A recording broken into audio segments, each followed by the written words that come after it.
Sitzor. Even what grows wild wasn't planted. It's not only what you planted, you're not permitted to plant, you're not permitted to reap what you planted, but even Sviach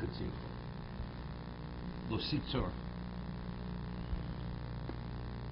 Bezinvin is Yirech Lo Sitzor. Shna Shabbos Yom Oretz. It's a year of Shabbos, refrain from the land. Rashi, Esvich Tzircho. I feel those Zeraso, he didn't even plant it.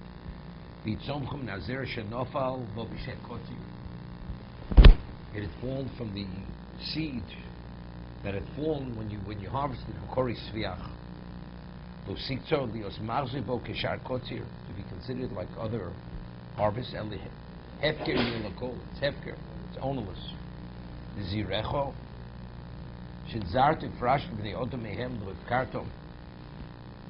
What happens if a person is called Shomor? Rather than leaving it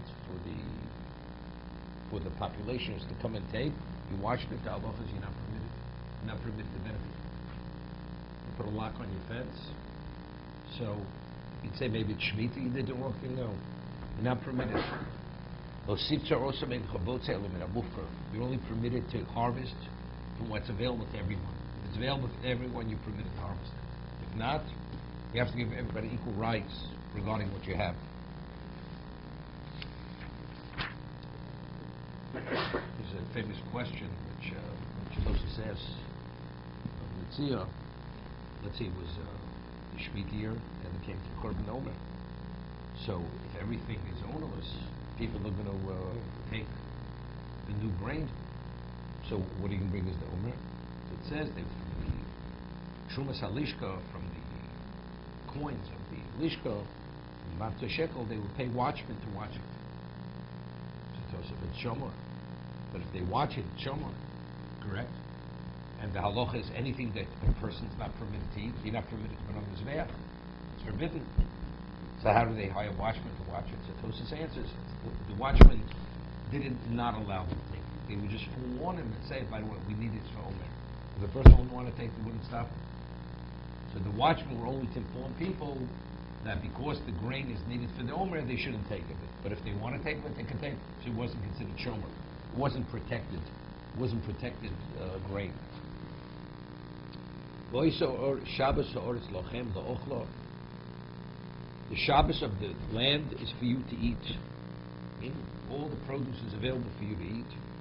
For yourself, for your slave, for your maidservant.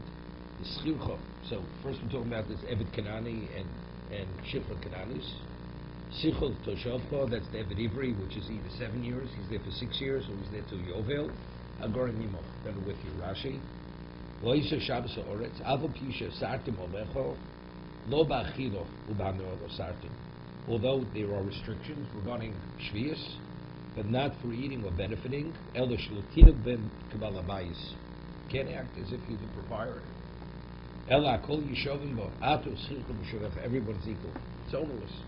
Shabbos Ha'oretz Lochem Lo'ochlo, Min HaShavos HaTo'ochel.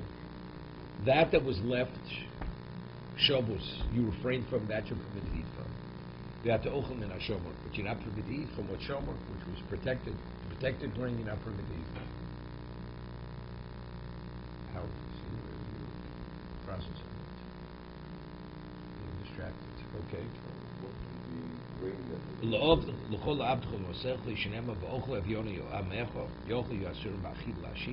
says the Avyonu, the impoverished, so maybe the wealthy are not permitted.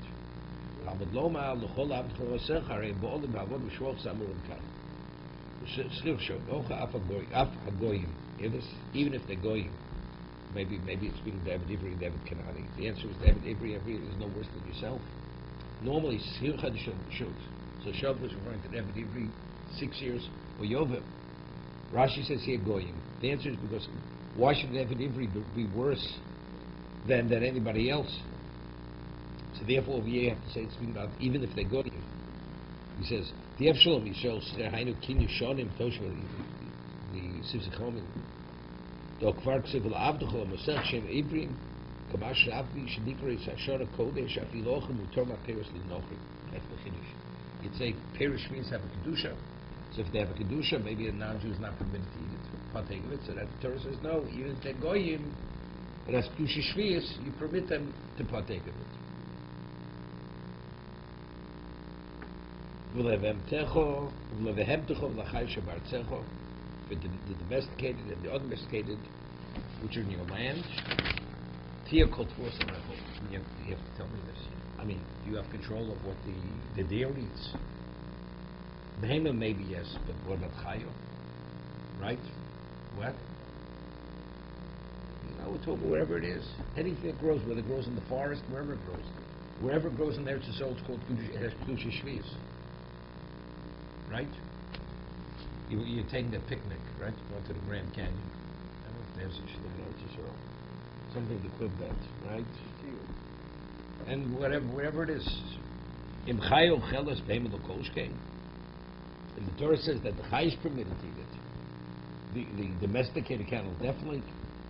Shemzosel lechon, it's your responsibility. Matom lo techon makish behema l'chayo. Kol zman shechayo chelas ma'asodeh. If the produce is available out in the field, there's still produce in the field. Then what you brought in for yourself, you're permitted to feed your animal. But if the animal out in the field, even scrounges, can no longer find for itself, you can no longer use the produce that you gathered in to feed your animal. That's what the Torah is saying.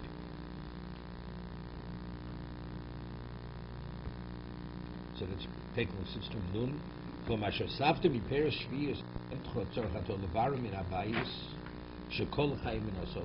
you gather in to feed your animal from the perish shvius, that you have to rid it from your house when the undomesticated animal no longer has in the field.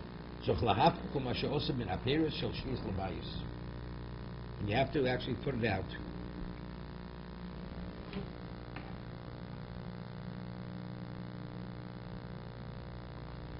Shpilkis. Our Shpilkis, no? Okay.